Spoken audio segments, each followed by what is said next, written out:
Kaibigan, purihin ang Panginoong Diyos sapagkat muli kasama ka namin dito sa oras ng pag-aaral sa salita ng Panginoong Diyos na magbibigay sa iyo ng kaalaman, kapayapaan, pag-asa ng buhay na walang hanggan. Kaya't sikapin mong subaybayan ang programang ito sapagkat lalo mong maunawaan kung ano ang layunin ng Diyos sa iyong buhay. Ito po ang iyong lingkod, Pastor Ray Ube, bilang facilitator sa ating pag-aaral sa oras na ito. Binabati ko ang lahat ng mga kaibigan at mga kapatid, lahat ng mga naririto na nanonood at nakikipag-aral sa talakayan ng ating leksyon sa linggong ito mula sa Luzon, Visayas at Mindanao at sa buong mundo. Saan ka man kaibigan, pagpapalain ka ng ating Panginoong Diyos. Maraming salamat na ikaw ay masipag na nagsusulat at naglalagay ng comment dyan sa comment section sa ating YouTube channel. At binabahagi ang programang ito. At dito namin nalalaman, nakikita kung saan nakakarating ang programang ito. Gayon din, gusto naming batiin ang mga ginigiliw naming mga taga-subaybay sa AWR 89.1. Dalangin namin na patuloy kayong palakasin ng ating Panginoon Diyos. Ngayon, ang makakasama natin dito sa pag-aaral ngayong trimestre at ganun din ngayong linggo ay si Pastor Bong Fiadacan. Siya po ang President ng Hope Channel Philippines at siya rin ang Communication Director dito sa Northern Luzon Philippine Union Mission. Kumusta kayo, Pastor Bong? Mabuti naman. Maraming salamat, Pastor Ray. Tayo po ay nagpapasalamat na binigyan muli tayo ng pagkakataon ng ating Panginoon upang makapag-aral ng kanyang banal na salita. Nawa po ay buksan natin ang ating pong puso at ang ating isipan upang lalo pang tumanggap ng mga mabuting balita. Alright, ang ating pangalawang makakasama natin dito ay walang iba, kundi ang ating direktor ng Sabbath School and Personal Ministries dito sa Northern Luzon Philippine Union Mission. Walang iba kundi si Pastor Jules Bermudez. Kumusta kayo, Pastor Jules? Purihin natin ang Panginoong Diyos, Pastor Bong at Pastor Ray, at binigyan muli tayo ng pagkakataon upang mag-aral ng kanyang mga ginintuang salita. At tayo ay nagpapasalamat na patuloy sa mga ating taga-subaybay at tagapakinig na kung saan ay palagi tayong sinasamahan sa atin pong pag-aaral ng kanyang salita. Sa ating pagpapatuloy, nais kitang aniyahan, kaibigan, sa isang panalangin. O Panginoong Diyos sa maraming banal, narito na naman ang bawat sa amin upang pag-aralan namin ang mga salitang nagbibigay sa amin ng kalakasan at ganoon din magiging tapat ang bawat sa amin sapagkat nakakausap namin kayo sa pamamagitan ng pag-aaral ng inyong mga salita. Purihin ang iyong pangalan at nawa po ang Banal na Espiritu ang siyang magministeryo sa bawat sa amin. Ito hiling namin sa pangalan ng aming Panginoong Jesus. Amen.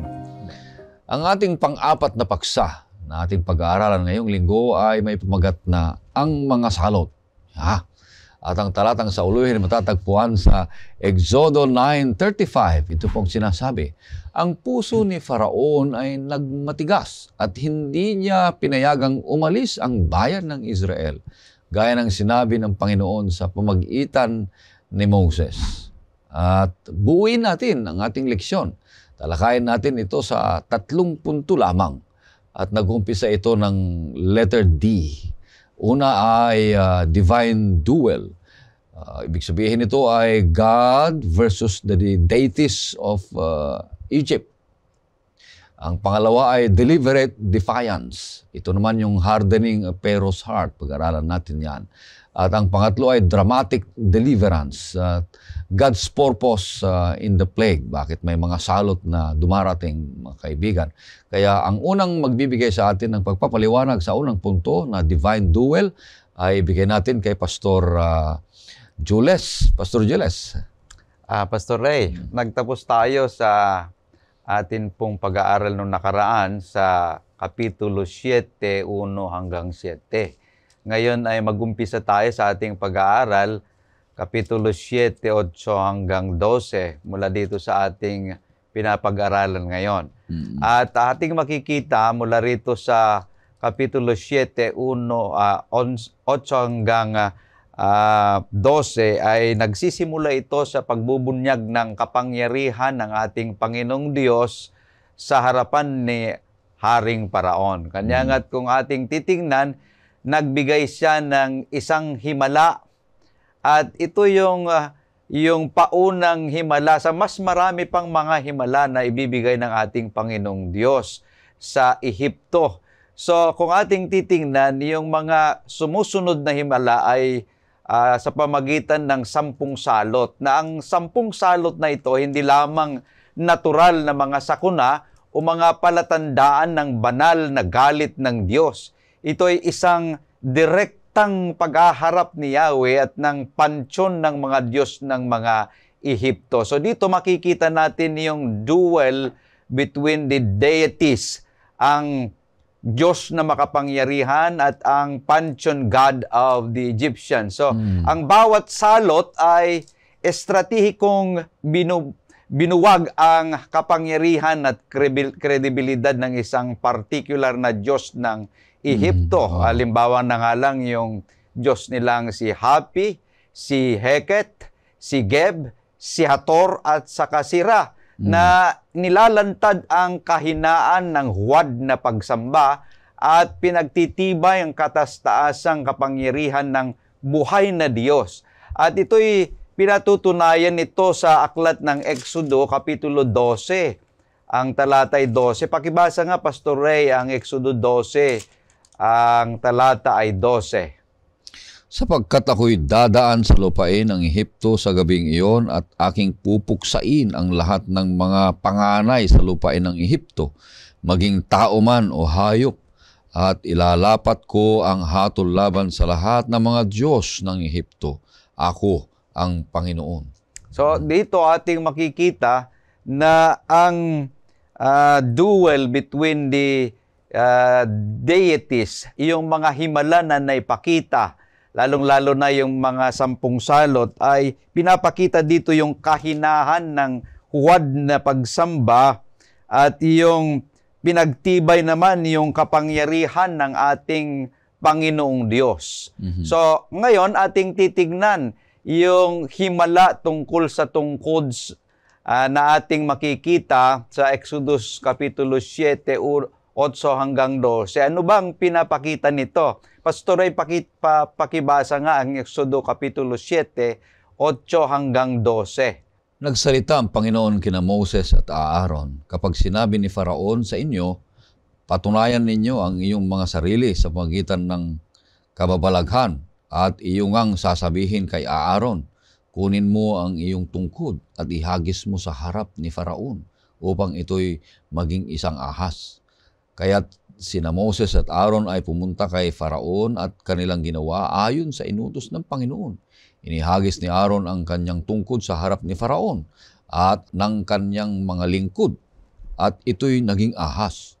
Nang magkagayoy, ipinatawag naman ni Faraon ang mga pantas at ang mga manggagaway at ang mga salamangkero sa Ehipto ay gumawa nang gayon din ayon sa kanilang mga lihim na kaalaman. Inihagis ng bawat isa ang kanya-kanyang tungkod at naging mga ahas, ngunit nilamon ng tungkod ni Aaron ang mga tungkod nila.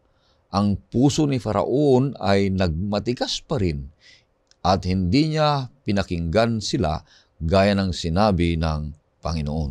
So, dyan sa Exodo Kapitulo 7, 8 hanggang 12, makikita natin yung himala tungkol sa tungkod sa serpiente na ay dumurog sa simbolo ng maharlikang pagka-Diyos ni Paraon.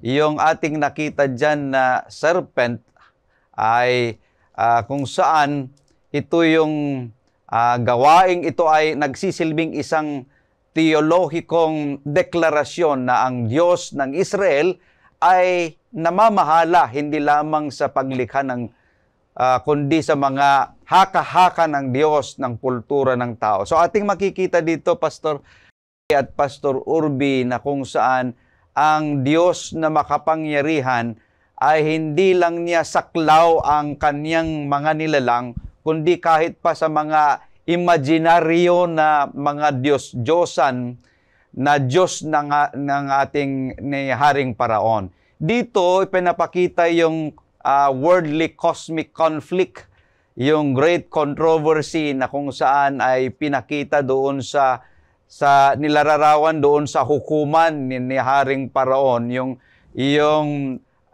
conflict between good and evil. Salungatan.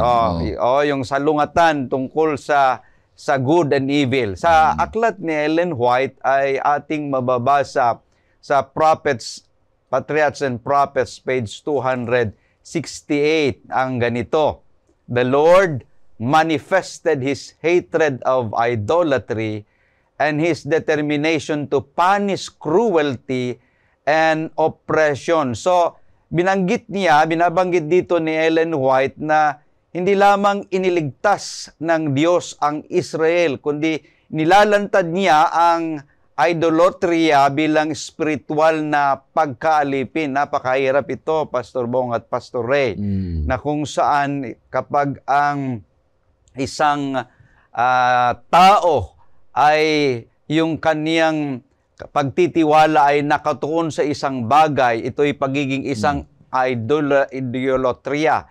Ang mga Diyos ngayon sa araw na ito ay hindi lamang nakikita sa pamagitan ng mga larawan, kundi madalas ito'y nababalot sa kultura, kagaya na nga lang ng pera, ng katanyagan, ng kapangyarihan, o teknolohiya o sarili.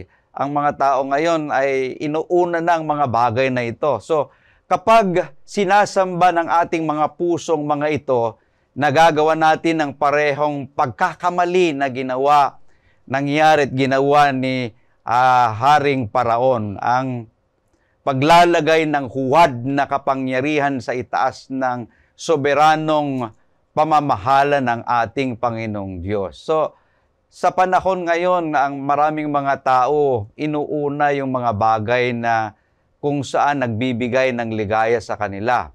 Katulad na nga lang ng imbes na ang atin pong hawakan sa araw ng Sabat ay yung Biblia, ang makikita mo na unang inahawakan ay yung gadget, yung cellphone. Na kahit na nakalimutan yung cellphone ay pupuntahan pa rin. Pero kapag yung Bibliang nakalimutan, hindi na babalikan yan. Ganyan ngayon ang nangyayari. So, ngayon ay tayo ay nagagaya na rin ng katulad ng nangyari sa panahon ng Exodo, mga minamahal na mga kapatid. Ngunit dumating ang pagsubok, ang pagbagsak ng tao kapag ang kanyang inuuna ay yung mga bagay na nagbibigay sa kanya ng seguridad, na hindi man ito seguridad na kapagbibigay ng seguridad sa kanya. Tulad ng mga salot, kung minsan ay inaalog ng Diyos ang ating mga comfort zone para ipaalala sa atin na siya lamang ang karapat-dapat na pagtiwalaan at sambahin. So, kailangan nating tignan, mga minamahal na mga kapatid, na wag nating ibigay ang ating seguridad sa mga bagay na nakikita natin dito sa sanlibutan, dahil ang Diyos lamang ang nakapagbibigay sa atin ng seguridad sa ating buhay. Napakaganda ang paliwanag na dalawa talagang tunggalian, na isang makapangyarihang puwersa na ito'y nagsasalungatan, ay doon naman tayo makikita kung saan tayo. Totoo, nung nakaraang mga pag-aaral natin ay wala talagang match ang kaaway. Ngunit nagpapakita pa rin siya ng kapangyarihan. Ngunit tayo naman ay totoong matalino at meron tayong kapangyarihan na ipinakita sa atin ng Panginoon Diyos sa magitan ng Banal na Espiritu ayon sa kanyang mga kasulatan. Tayo ay madali nating matansya at makita, maunawaan kung alin talaga ang kalooban ng ating Panginoon Diyos, mga kapatid. Kaya wag nating pagmatigasin ang ating kaisipan na tayo'y talagang maniwala sa Panginoon Diyos, na siya ang pinagmumulan sa lahat ng mga bagay. Kaya yung totoo yan, Pastor, yung mga gadgets ngayon ay ahas ng mundo. kung gagamitin ito sa walang kabuluhan, kung kasalukuyan ng pagsamba, Pastor Bong, yun naman ay nag-i-scroll, ay naku, meron akong pinicture noong Biyernes, sa isang simbahan. Sa likod lang ako, tiningnan ko yung isang kapatid habang nagsesermon yung elder gumaganon gumaganon niya. Tinitingnan ko yung kanyang Facebook ang kanyang tinitingnan. Ay siya nakakalungkot, kapatid. Kaya hindi maganda ito. Dalawang kapangyarihan na maglalaban lagi sa ating isipan, at yung technology ang isang kapangyarihan ng mundo kung hindi natin gamitin ito ng maayos. Pastor, iniisip natin siguro yung binanggit kanina ng mga deities ng Egypt. Parang sabihin natin, parang wala naman ngayon yun. Si Ra, sino pa ba namang naniniwala doon kay Ra? Sino pa ba naman naniniwala doon sa mga Diyos-Diyosan ng mga Ehipto? Pero kung titingnan po natin, yung mga Diyos-Diyosan nila noon ay Diyos-Diyosan pa rin ngayon. Nag-iba lang yung anyo. Mga pangalan. Nag-iba lang yung anyo. Katulad nung sarili po natin, yung ginudiyos yung katawan, na talagang pinipilit na baguhin yung ating pong mga katawan. Diyos na pagkain. Baka naman, salip na tayo ay umayos ng pagkain, yun talaga parang hindi na tayo maalis doon sa upuan natin. O kaya naman, trabaho o pera. Maraming mga Diyos talaga na nandito. At ito po ay hindi lang specific na doon sa time ng mga Egyptians. Ito po ay nandito pa rin sa panahon na to. Iba lang ang pangalan, iba lang yung mga characteristics. Pero Diyos-Diyosan pa rin. Kagaya ng sinabi mo, nag-iba nga ng anyo.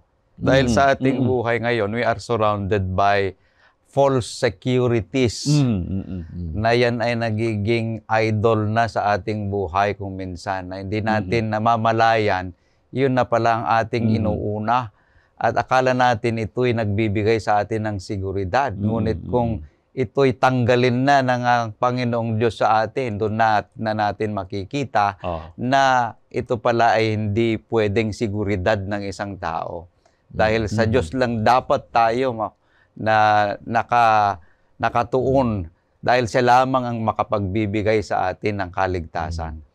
Meron nga akong napuntahan na kapilya, simbahan na cellphone ay off. Okay. Oo. Meron tayong application dyan sa Bible at saka yung sa Sabbath School na mga applications na magagandang basahin. Paano? Di pina-open ko. Di binuksan. Pero inaprubahan nila na ang phone ay sarado. Kaya pwedeng gamitin ang cellphone sa kapilya kung ito'y magandang paraan. Pero pag hindi maganda at iba naman ang tinitingnan, panahon ng pagsamba panahon ng pakikinig ay iba naman ang pinapakinggan, tinitingnan ay taliwas ito. Nananalo ang kaaway. At nananalo ang deity ng Ehipto. Kaya tayo ay mag-ingat, kapatid. Dalawang duelo na kapangyarihan. Panalunan natin ang Panginoong Diyos dahil mas makapangyarihan siya. Tayo'y magtagumpay kung tayo ay lalapit sa Kanya at ibigay natin ang ating buhay. Ang pangalawang letter D ay deliberate defiance. Pangalawang punto, ipapaliwanag sa atin ni Pastor Bong. Yan, okay. Now, dito po binabanggit po sa ating pong lesson about deliberate defiance. Parang iniisip natin na pinatigas mismo ng Panginoon yung puso ni Pharaoh. Kung basahin po natin yung Exodus 7:3-4, masabi natin parang ang linaw naman dito na Panginoon mismo ang nagpatigas ng puso ni Pharaoh. Subalit aking papatigasin ang puso ni Faraon at aking pararamihin ang aking mga tanda at mga kababalaghan sa lupain ng Ehipto. Ngunit si Faraon ay hindi makikinig sa inyo at aking ipapatong sa Ehipto ang aking kamay at ilalabas ko ang aking mga hukbo ang aking bayan na mga anak ni Israel sa lupang Ehipto at sa pamamagitan ng mga dakilang gawa ng paghatol. Kung titignan po natin, parang malambot naman dati yung puso ni Pharaoh. Pinatigas lang ng Panginoon. Parang gano'n ang lumalabas mo dyan eh. Parang iniisip dito po mga kapatid, no, sa ating binasa ngayon ay parang very mysterious naman na ang ating Panginoon ay pinatigas yung puso. Now, ito po ang tandaan po natin. Tayo po ay makasalanan. Wala pong mabuti sa ating pong mga puso. Kapag tayo po ay hindi tinawagan ng Banal na Espiritu o kinilos ng Banal na Espiritu, tayo po ay talagang masama at masama yung ating pong gagawin. Now, eventually, ito po ang ginawa ng ating Panginoon dito ay pinayagan niya na lalong tumigas yung puso ni Pharaoh. No? Hindi po ito tungkol sa Diyos na pinapatinggas yung puso ni Pharaoh, kundi parang ganoon din yon na iniisip po natin na ang ating Panginoon ang gumawa ng masama, pero actually, ang mga tao ang gumagawa ng masama na pinayagan lang ng ating Panginoon na gawin ito ng masama. Alam niyo po yung pattern po kasi ay first iniisip po natin na God hardens His heart. Pero on the onset, dun po sa umpisa, ay matigas na yung puso ni Pharaoh. Siya po ay pumili na niya, hindi niya pakinggan ang ating Panginoon. God simply allowed, no, na siya po ay tumigas ang puso. Now, sabi po sa Romans, ito po ay basahin natin, Pastor. Roma 1, yan, 24 hanggang 32. No? Ito po ay, kung titingnan po natin dito, si Pharaoh ay he hardened his own heart.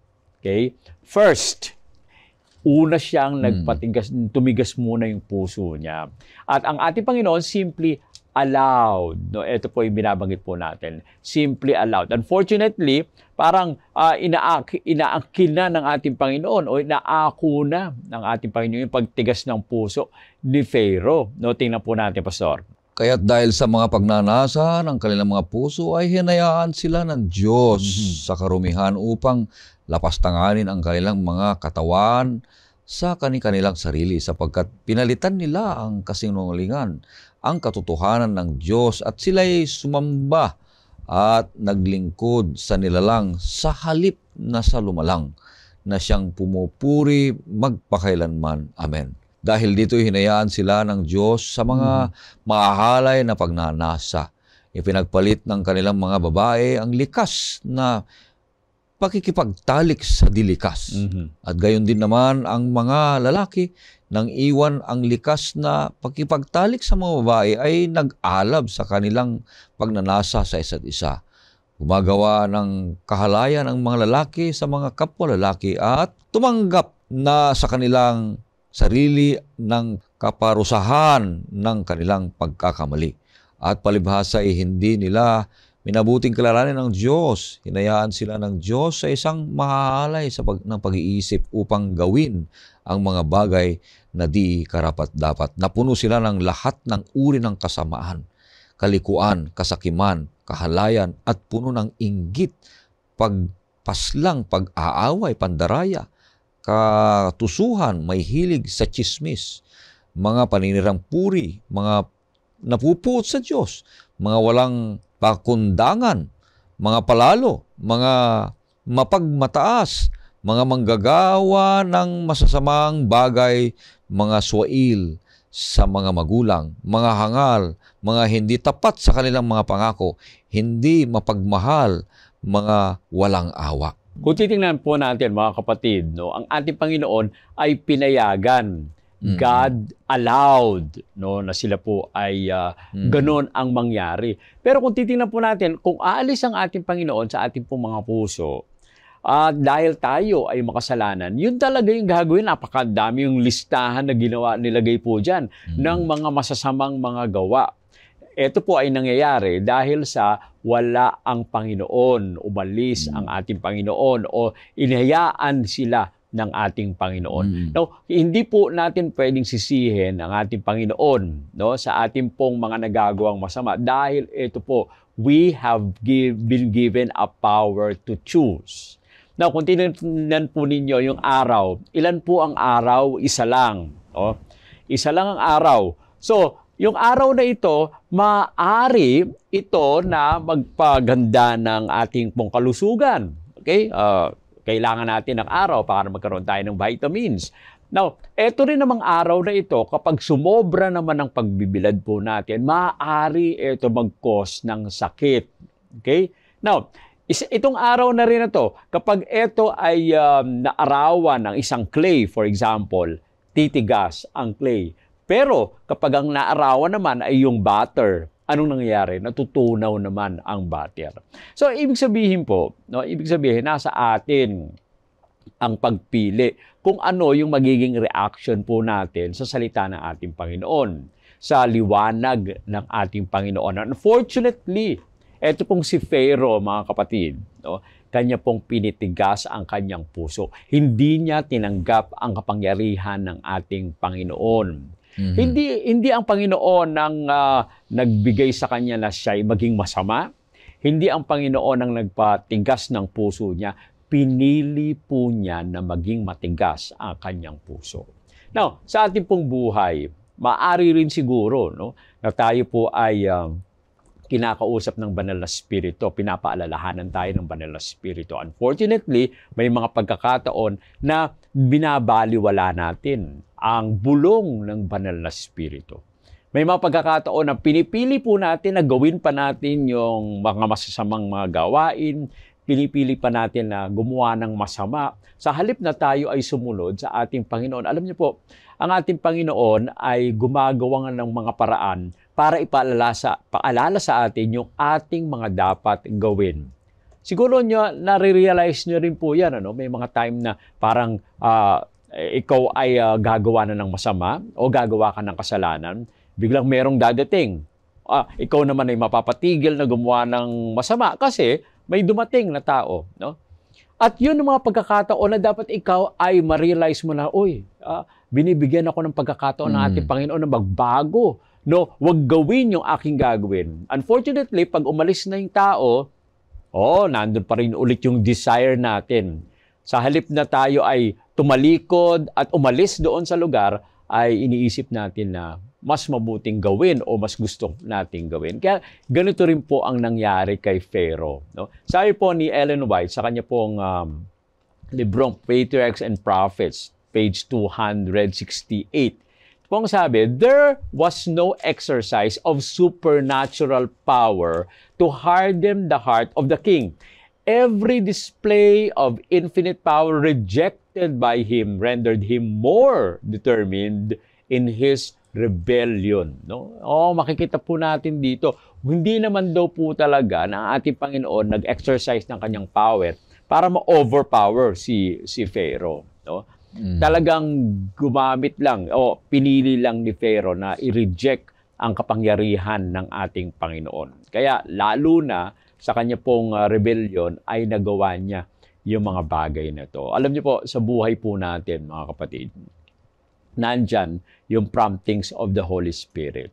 Pero tayong sinasabi na sin against the Holy Spirit. Ano kaya yung sin against the Holy Spirit? Ito po pala yon. Kapag tayo po ay naging kalos na, wala na tayong pakiramdam na makinig doon sa dealings o yung promptings ng Holy Spirit, mga kapatid. Pag ang naging manhid na tayo, yan na ay hindi na tayo magbabago. Kasi namanhid na tayo kahit naandyan ang banal na spirito, sumisigaw na sa atin, bumubulong na sa atin, kapag tayo po ay naging manhid na, hindi na tayo hihingi ng tawad. And that is the sin against the Holy Spirit. Wala na po tayong magiging pag-asa sapagkat hindi na tayo makikinig. Huwag po sanang mangyari yun, mga kapatid. Si Pharaoh, he hardened his heart. Hanggang sa ang ating Panginoon nagpakita ng kanyang kapangyarihan pero he hardened his heart. Hanggang sa namatay yung kanyang firstborn. Pero sabi, parang nagbago na siya, pinalaya na niya. Unfortunately, pagkalaya, ay na-realize niya na bakit ko nga ba pinalaya? Hinabol pa niya ulit ang mga Israelita hanggang doon sa Red Sea. At doon po siya namatay. Pero alam niyo po, Mm. mga kapatid, napaka-importante na yung mga maliliit na mga bulong, mahinang bulong ng Banal na Espiritu, kailangan po tayo ay maging bukas at ating baguhin ang ating pong mga gawi at tayo sumunod sa ating Panginoon. Napakaganda nito. Deliberate defiance. Napakaganda ang leksyon na nakikita natin dito, nagpaliwanag ni Pastor, ano po, na oo, tumikas nga ang puso ni Paraon. May mga advantage din pala ito, Pastor Julius. Di ba sabi niya, papapatigas ang puso ni Faraon para mapaparami ang mga kababalaghan na ipinakita ng Panginoong Diyos. Kaya lang, ito naman ay paghihirap ng mga Israelita. Paghihirap ng mga tao. Kasi biro mo yan, may mga mamatay pa. May paghihirap pa. Kaya isang magandang halimbawa ito na oo, minsan matigas ang ulo natin. Kaya lang ang Panginoon Diyos nariyan pa rin na nagpapakita ng mga maraming paraan para tayo mapabalik sa Kanya. Kaya purihin ang Panginoon Diyos. Huwag nating tularan ito. Huwag nating gagayahin ito na magmatigas tayo, Pastor. Kundi maging masunurin. Yung sinabi ni Pastor Bong kanina, Pastor Ray, na pinahintulutan ng Panginoong Diyos ay ako minsan yan ang nangyayari sa bawat isa. Lalong-lalo na yung palaging nakakakinig ng katotohanan pero hindi niya tinatanggap yung mga katotohanan iyon.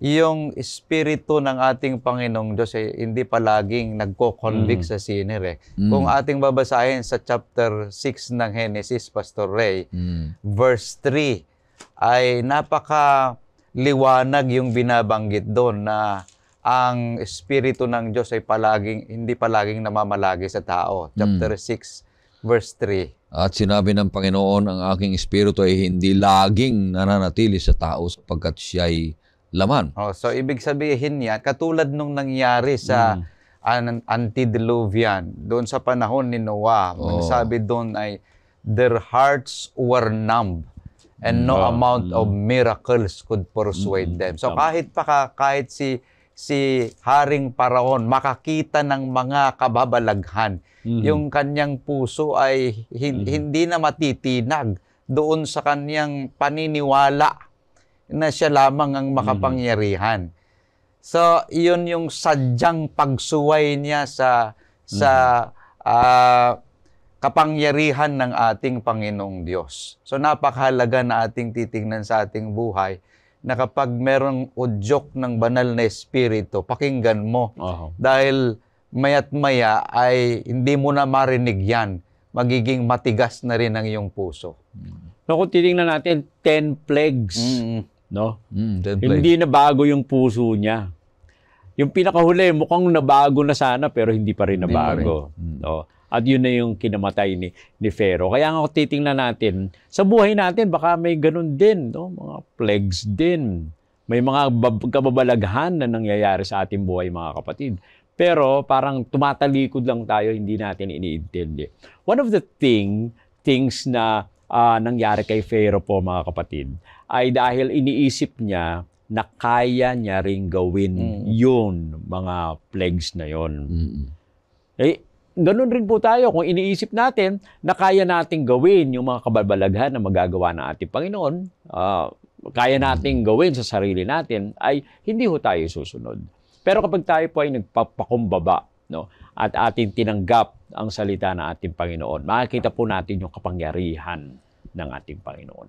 Kaya ito'y isang halimbawa na napag-aralan natin sa pangalawang punto, na habang tumitigas ang puso ng mga tao, doon naman nakikita natin ang kapangyarihan ng Panginoong Diyos at nakikita ang kanyang pangalan na maikakalat sa buong mundo na ang Panginoong Diyos ang may-ari at may akda ng ating buhay.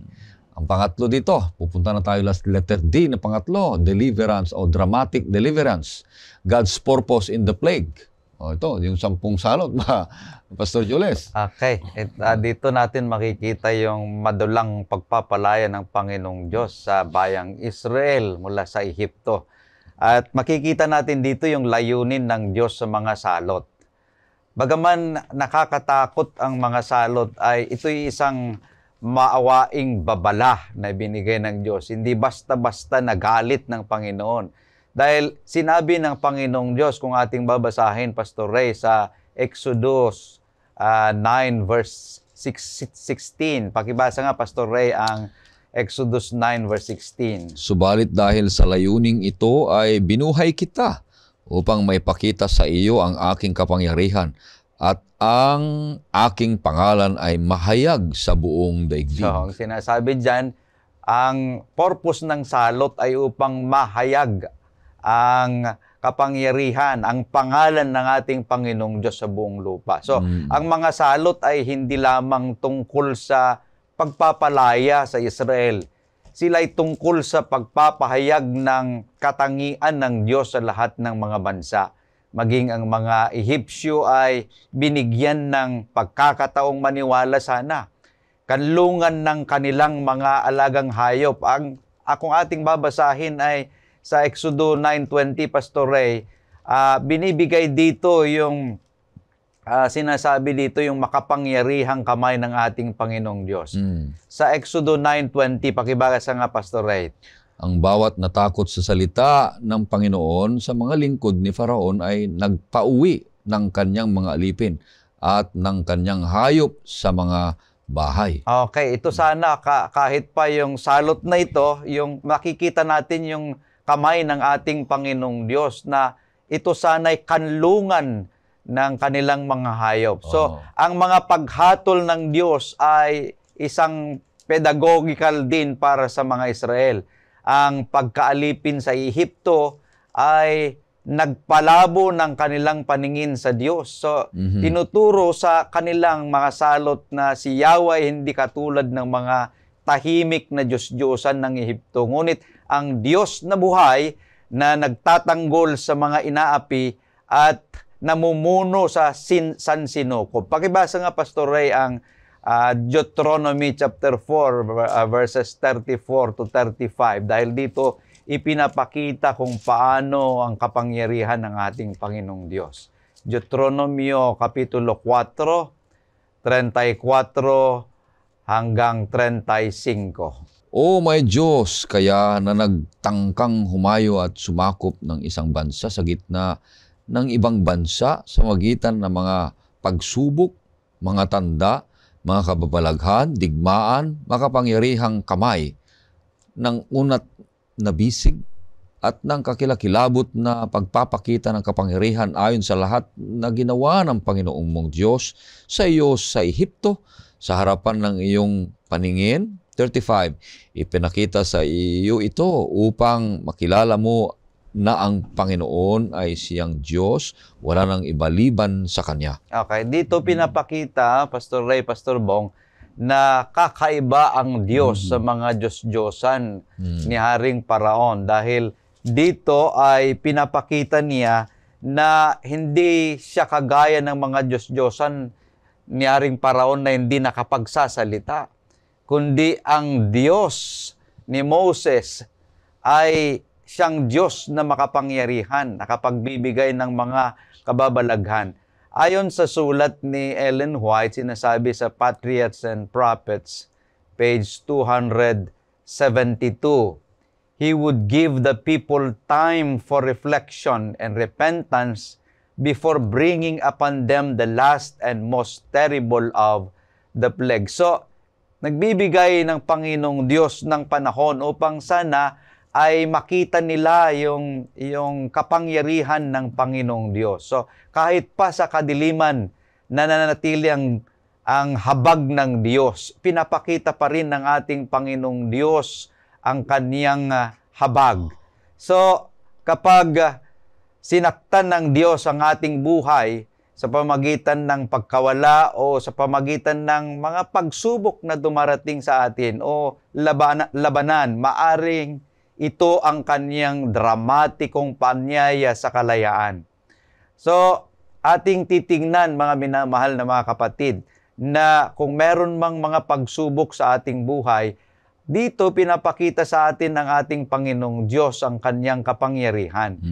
At gusto niyang ipakita sa atin na siya lamang ang nakapagliligtas sa bawat isa sa atin.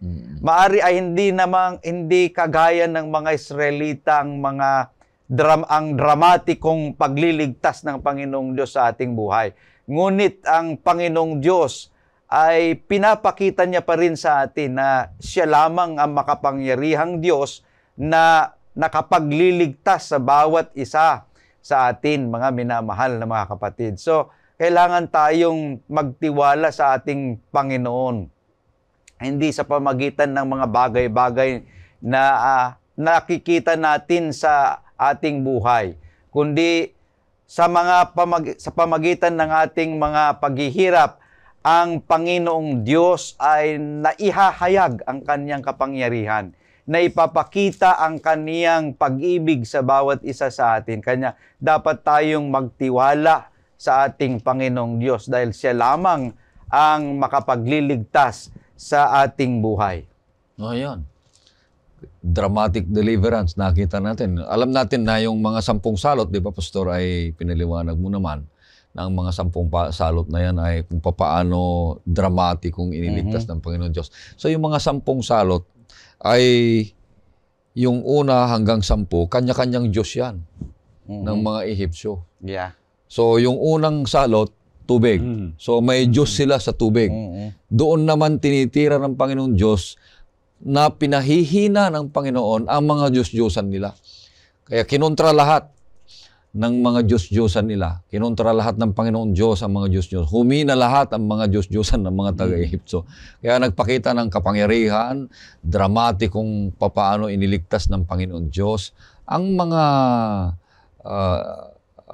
Israelita doon sa pagkabihag sa Ehipto, mga kapatid at mga kaibigan. Kaya purihin ang Panginoon Diyos na lahat ng mga Diyos-Diyosan natin sa ngayon, na habang diniscuss ni Pastor kanina, ay kung ano man ang mga yan, ay mahihina lahat yan kumpara doon sa ating Panginoon Diyos. Gawin nating walang kahalili ang Panginoon. Walang karibal sa ating buhay. Siya lamang. Sapagkat mahina ang mga Diyos-Diyosan natin kung mayroon tayong Diyos.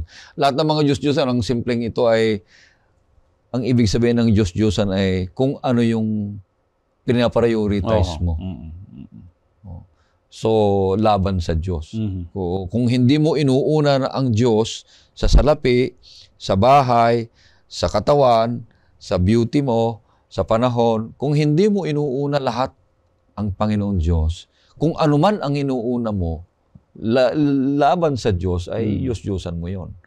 Kaya kung halimbawa ay tungkol sa bahay, tungkol sa panahon, uunahin mo ang Diyos na may-ari at may akda ng ating buhay para hindi maging Diyos-Diyosan ang lahat ng mga bagay. Ang salot ay nagpapakita ng kapangyarihan ng Panginoong Diyos. Kung minsan, dumarating sa ating buhay ang mga paghihirap. Say for example, nung dumating ang COVID-19 dito sa pandemya. Pandemya, ang tao wala nang ibang sandigan kundi ang ating Panginoong Diyos. Ipinapakita at pinapahintulot ng Panginoong Diyos o ginagamit ng Panginoong Diyos ang mga bagay na ito upang sa ganon ay maipakita yung kanyang unmatched power sa mga sakit na yan. That truly God reigns. Siya lamang ang pinaka makapangyarihan sa lahat. Wala nang iba. So nga, no match yan. Pag ang Panginoon Diyos ay gumawa, no match yan. Pero sa tingin natin ay doon po muna tayo inuuna. Kasi yun ang muna nararanasan natin. Pero hindi natin agad-agad mararanasan kung ano ang resulta para sa ating Panginoon Diyos pagkatapos na iwan natin siya. Kung titingnan natin, Pastor, yung pangyayari doon, parang showdown no? Showdown between the God of Egypt, gods of Egypt, at God, the true God. Creator at God. Kung titingnan natin yung paglalaban nila, lahat ng gods nila talo. No? Talo lahat ng gods. Talo Talaga, walang no match eh. Katulad nung hindi nila nalinis yung tubig. May silang God of Water sila, pero pag nung ganun yan, nung wala. ginawa ng Panginoon na blood yung tubig, walang nalinis. Sabi Oo, di ba? Nung Tawagin ng yung Diyos. yung lies ay ng ating Panginoon, wala silang nagawa. Wala magawa. Yung frog, no, meron silang God of Frog. Inaano nila yon para malipol yung mga frog, pero wala silang nagawa. Pero kapag tayo ay nagtiwala sa, tingnan natin, dalawang kampamento. Yung kampamento ng Egypt at kampamento ng ating Panginoon, ng mga Israelita. No? Yung doon sa Egypt, nandun yung plagues lahat. Pero pag pumunta ka dito, sa kampamento ng Israel, wala doon. No? So kung titingnan natin, nandito ang Diyos, nandito yung mga gods ng mga Egyptian, walang nagawa yung gods ng Egyptian. Pero ang God, ang tunay na Diyos, nagawa niyang hindi sila maapektuhan. Ganon din sa atin. Marami siguro tayong mga nagagawang mga kasalanan. Pero kapag nasa Panginoon tayo, hindi tayo maapektuhan. Malilinis ang ating pong mga buhay, yung mga kasalanan natin na iniisip natin na baka mahulog tayo kapag inilagak natin sa ating Panginoon. Ito ay hindi ho natin magagawa sapagkat nagtitiwala tayo sa ating Panginoon. Alam niyo, Pastor, mga kaibigan, malaking relasyon ito yung nakaraan sa hinaharap bago darating ang Panginoon Diyos. Yung mga taga-Ehipto, mga Israelita o kaya bihag, bago ilalabas ang mga bihag sa Ehipto ay gumawa ng Panginoon Diyos ng mga kababalaghan. Mga salot na yan. Ganon din, bago darating ang Panginoon Diyos at iuwi niya tayo sa Kanaan, sa langit na bayan, maraming mangyayaring mga kababalaghan. May salot dyan eh. Ilang salot? 7. So itong 7 salot na ito, kontra sa mga didyusin na naman ng mga tao rito sa balat ng lupa. Mga boils. So, about health, kung sino man ang bantog ng tungkol sa mga health na yan, light, lahat na yan ay kontra sa mga didyusin ng mga tao na narito sa lupa. Kaya, purihin ang Panginoon Diyos. Ano, Pastor? Nakita ko, Pastor Ray, na yung plagues pala ay the purpose of the plague is not only to defeat Pharaoh, but to build trust sa mga Israelita na ang Diyos ay nakapagbibigay ng freedom sa kanila. So, sa buhay natin, may mga trials na dumarating. Pinapahintulot yan ng Diyos na kapag tayo'y ma-overcome natin yon, it will strengthen us. Amen. At lalabas tayo na mas malakas pa na Kristiyano. So yun yung nakita ko tungkol sa plague. Hindi lamang upang talunin si Paraon, kundi para mabuo sa mga Israelita yung trust sa tiwala nila sa ating Panginoong Diyos. Magandang punto yun, ano. Pagdating doon sa mga kababalaghan, yung Red Sea, hinati. Pero pagdating sa ilang napakatindi ang kanilang mga yung katapatan nila ay walang makitang matibay na pananampalataya. Sila pa rin ay nagdududa, nagrereklamo, unbelief, murmurings, saka katigasan ng ulo pa rin. Ganyan ang tao eh. Huwag naman tayong gumaya sa kanila, mga kaibigan, mga kapatid, kundi tayo po ay maging masunurin sa lahat ng kalooban ng Panginoon Diyos. Ito'y isang pagpapatunay na ang ating iglesia ay tunay na ang Diyos ay nasa sa atin. Sumunod tayo sa kanyang mga alituntunin at kalooban, lalong-lalo na ang ating pagmimisyon. Ang ating pakikilaok sa gawain. Nasa Harvest 2025 tayo ngayong taon. Tayo makilahok. Huwag tayong kumontra.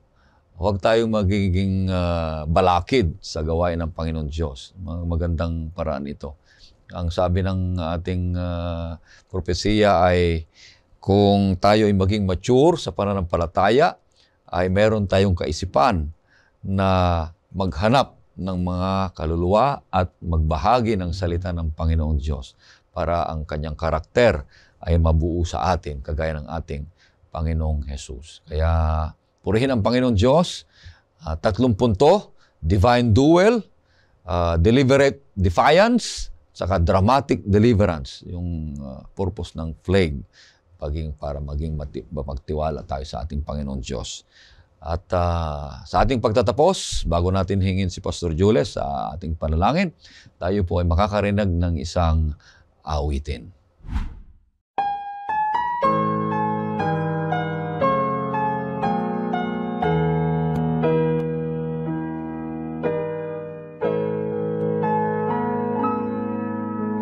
Manlalakbay tayo sa makitid na landas at nauna na sa atin ang iba. Mga banal na buhay ang kanilang inalay bilang patunay sa pagmamahal nila. Napaliligiran tayo ng madlang taon. Mamuhay tayo ng libig ng Diyos. Tulad ng mga nauna, mag-iwan tayo sa iba ng mabuting halimbawa na sila'y di mawala. O sana lahat tayo ay maging tapat, na maging isang ehemplo sa lahat. Ang bawat hangarin, pati buhay natin, maging ilaw na aakay sa iba. Pananalig sana natin makita nila.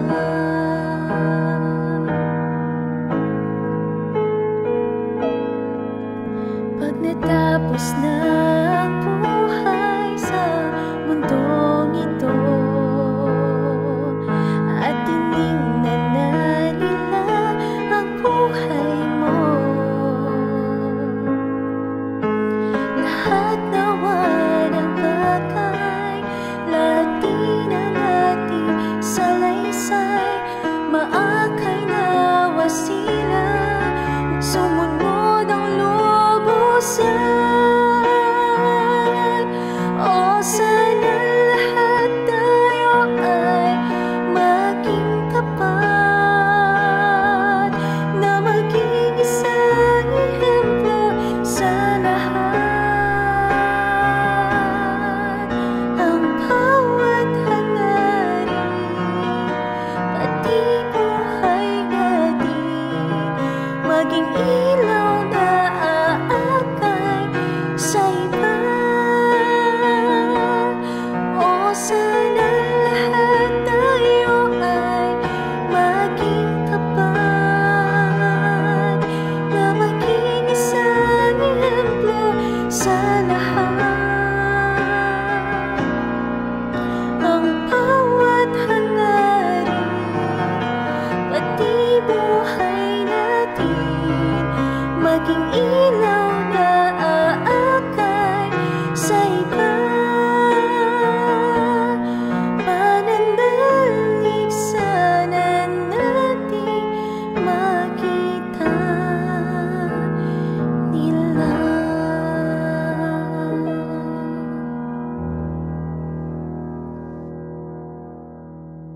Tayong lahat ay manalangin. Mahal naming Diyos, salamat po sa pagpapahayag ng iyong kapangyarihan na inyo pong pinakita sa karanasan sa pagtubos ninyo sa inyong bayan ng Israel mula sa kanilang pagkaalipin.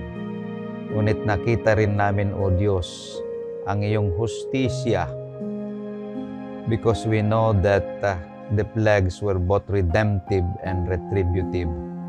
na kapag ang matigas na puso ay nananatiling matigas, ibinibigay niyo ang hustisya, ang hukom na kung saan ay tatanggapin ng sino man. O Diyos, tulungan kami na maging isang tunay mong alagad na sumusunod sa inyo at nakikitang inyong palaging paggabay sa amin. Narito ang inyong mga anak na nakikinig, nanonood, at nag-aaral ng inyong mga salita. Patuloy ninyo silang palakasin sa kanilang pananampalataya. Iligtas sila, O Diyos, sa anumang mga kapahamakan upang walang hadlang sa kanilang tapat na paglilingkod sa inyo. Kami rin, O Diyos, at kasama ng aming mga pamilya, tulungan kami, O Diyos, na maging tapat sa inyo.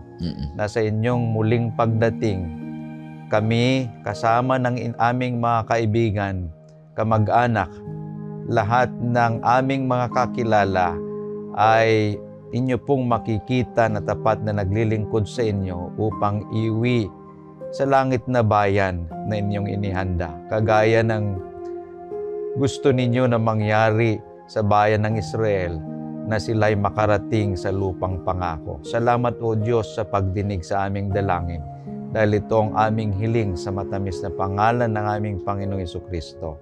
Amen. Amen. Amen. Maraming salamat, kaibigan, sa patuloy na pagsusubaybay dito sa oras na pag-aaral. Mahal ka ng ating Panginoon Diyos.